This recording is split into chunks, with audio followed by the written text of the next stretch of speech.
میں گھر میں آگ لگی. ہماری ماں بہنیں کہتی ہیں کہ شوہر مانتا نہیں, شوہر پیار نہیں کرتا, ظلم کرتا. ارے جب اللہ کی رحمت کا سایہ کھو دیا, بے پردہ پھرتی ہو سوکھی پاؤڈر لگا کر, نہ بیوق سے پردہ ہے, نہ چچا بھائی سے پردہ ہے, نہ مامودار بھائی سے پردہ ہے. آپ اس عورت نے جب پوچھا سرور عالم صلی اللہ تعالیٰ علیہ وسلم سے, یا رسول اللہ صلی اللہ علیہ وسلم, میں اپنے شوہر کے بھائی سے پردہ کروں؟ فرمایا کہ شوہر کا بھائی تو موت ہے, یعنی جتنا موت سے تو ڈرتی ہے اتنا پردہ کر.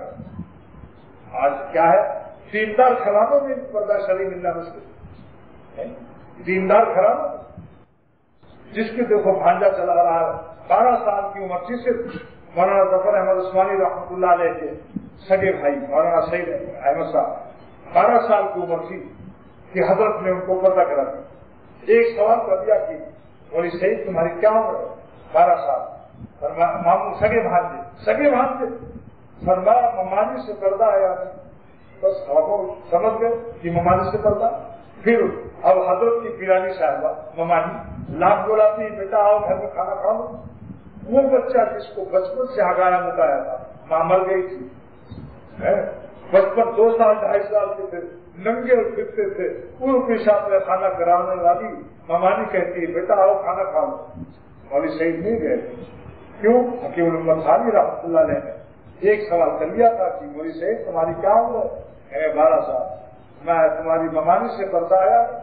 حضور فرماتے ہیں صلی اللہ تعالی علیہ وسلم کہ جب 10 سال کا بیٹا یا بیٹی, لڑکا یا لڑکی, مرد یا عورت 10 سال کے ہو جائے تو ان کے بستروں کو الگ کر دو.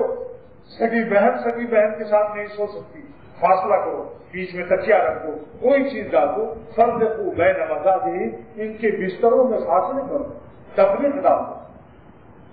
سگا بھائی سگے بھائی کے پاس نہ سوئے. یہ حکم ہے.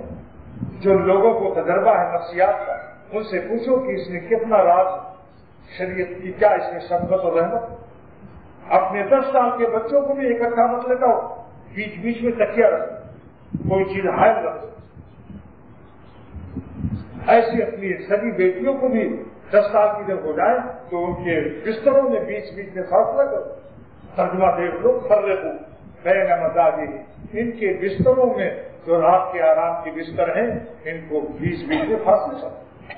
ایک مدرسے میں جب میں نے بیان کیا تو رات کو میں نے دیکھا کہ سب سپاہیاں, یہ جو فراشی سب سپاہیاں بیچ میں رکھے ہوئے لڑکے. میں نے کہا ماشاء اللہ ہے, اور اللہ تعالیٰ نے ان کو توفیق دی. کوئی چیز میں انتظام کرو, جب اللہ تعالیٰ توفیق دیتا ہے تو سارا انتظام اللہ تعالیٰ جو بندہ ہمت کرتا ہے اللہ تعالیٰ اس کے لیے آسانی پیدا کرتا ہے.